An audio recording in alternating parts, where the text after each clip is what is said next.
آیت کے حوالے سے سوال پوچھا گیا ہے کہ شریعت میں کن جرائم کی سزا خود تجویز کی گئی ہے؟ قرآن کریم اور احادیث مبارکہ نے 4 جرائم کی سزا اور اس کا طریقہ خود متعین کر دیا ہے۔ کسی قاضی یا امیر کی رائے پر اس کو نہیں چھوڑا گیا۔ متعینہ سزاؤں کو شریعت کی اصطلاح میں حدود کہا جاتا ہے۔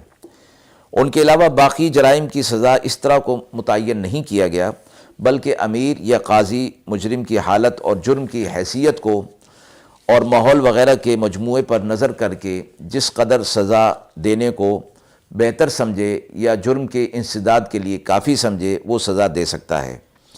ایسی سزاؤں کو شریعت کی اصطلاح میں تعزیرات کہا جاتا ہے۔ حدود شرعیہ 4 ہیں، یعنی جن کی سزا مقرر کر دی گئی ہے۔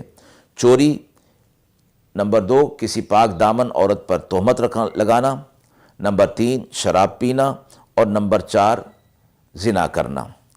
ان میں سے ہر جرم اپنی جگہ بڑا سخت اور دنیا کے امن اور امان کو تباہ اور برباد کرنے والا ہے اور بہت سی خرابیوں کا مجموعہ ہے، لیکن ان سب میں زنا کے عواقب اور نتائج سب سے زیادہ خطرناک ہیں۔